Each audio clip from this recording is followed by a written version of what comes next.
कज मसनद ते गद्दार अची वेठा। हिन मुल्क जे मसनद ते गद्दार अची वेठा। कानून जी कोठीअ ते बदकार अची वेठा। कानून जी कोठीअ ते बदकार अची वेठा। हिन मुल्क जे मसनद ते गद्दार अची वेठा। कानून जी कोठीअ ते बदकार अची वेठा। कानून जी कोठीअ ते बदकार अची वेठा। इस्लाम जे जमहूरी आईन मुक़द्दस ते। इस्लाम जे जमहूरी आईन मुक़द्दस ते नापाक नस्ल घटिया किरदार अची वेठा। नारे तकबीर। पाकिस्तान, पाकिस्तान का मतलब क्या? पाकिस्तान का मतलब क्या? नारे तकबीर। मगरिब जे इशारे ते हर हुक्म तो जारी थे। मगरिब जे इशारे ते हर हुक्म तो जारी थे। पंहिंजन जी शिकिल धारे अगयार अची वेठा। पंहिंजन जी शिकिल धारे अगयार अची वेठा। हिन मुल्क जे मसनद ते गद्दार अची वेठा। हिन मुल्क जे मसनद ते गद्दार अची वेठा। कानून जी कोठीअ ते बदकार अची वेठा।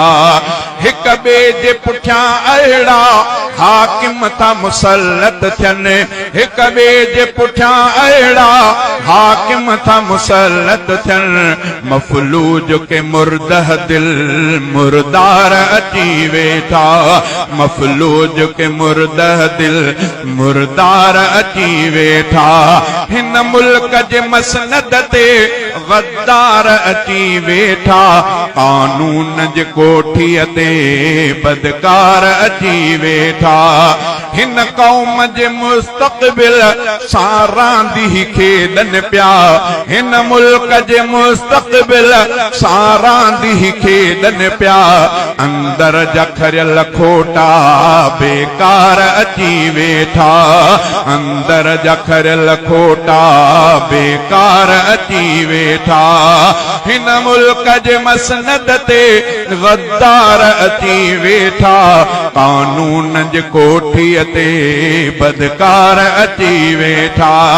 ईंदी जो इलेक्शन आ पो मिंठू कंदा आहिनि।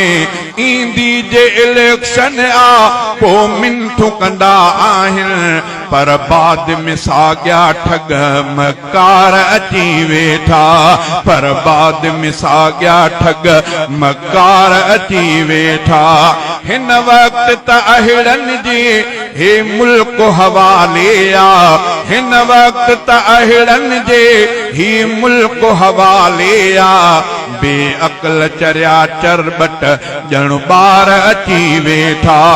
बेअक़ल चरिया चरबट ॼण ॿार अची वेठा। हिन मुल्क जे मसनद ते गद्दार अची वेठा।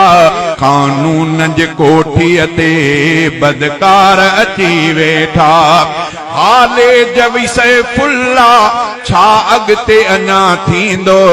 हाले जवी सैफुल्ला छा अॻिते अञा थींदो? हर पासे विछाए जो जटजार अची वेठा। हर पासे विछाए जो जटजार अची वेठा। हिन मुल्क जे मसनद ते गद्दार अची वेठा। कानून जी कोठीअ ते बदकार अची वेठा।